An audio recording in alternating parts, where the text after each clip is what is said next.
In total, 6 female politicians have resigned since Monday because of the difficulties of being an MP, personal circumstances, or due to threats. The exodus comes after a record number of women were elected to Parliament in the 2017 election. Culture Secretary and Conservative MP Nicky Morgan was the latest to resign on Wednesday evening, saying that the clear impact on my family and the other sacrifices involved in, and the abuse for, doing the job as a modern MP, were behind her decision. Liberal Democrat MP Heidi Allen also wrote in a letter on Tuesday that she would be standing down ahead of the election because she is exhausted by the invasion into my privacy and the nastiness and intimidation that has become commonplace.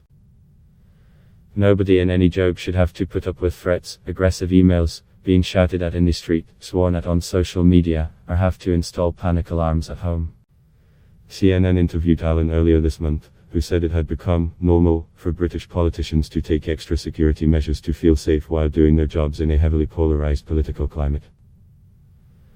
British politicians say they've received an unprecedented number of threatening messages since the UK's vote to leave the European Union in 2016. One man who harassed Allen by sharing aerial images and detailed information about her home to what she said was his hard Brexit right-wing network was eventually jailed for his threats. However, his effect on Allen's life remained even after he was imprisoned, when she installed permanent panic buttons, security lights and industrial locks around her home.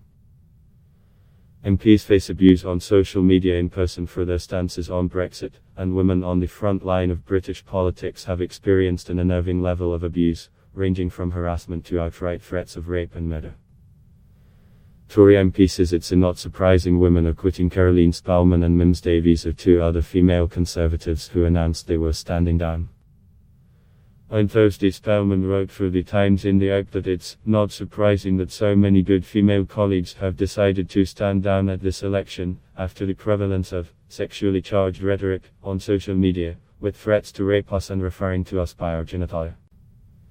She said, female candidates are deterred from entering the political sphere as a result. There are also a number of senior male Conservative MPs who are standing down ahead of the December 12 election.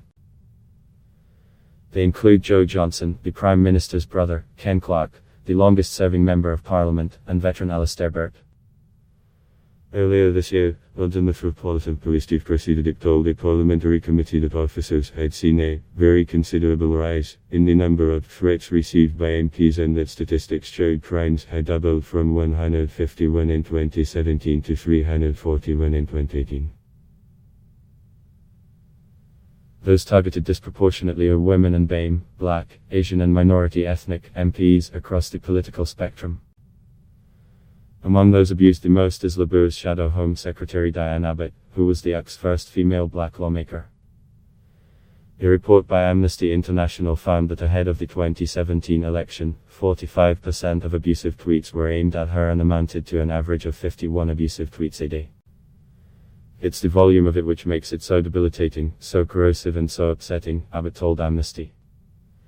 She added that the kind of abuse she receives makes younger women of colour very hesitant about entering the public debate and thinking about going in politics.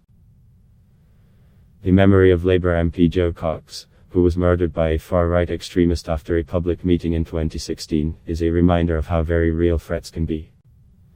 She was the first British lawmaker to be killed in office since a Conservative MP was killed by an Ira car bomb in 1990.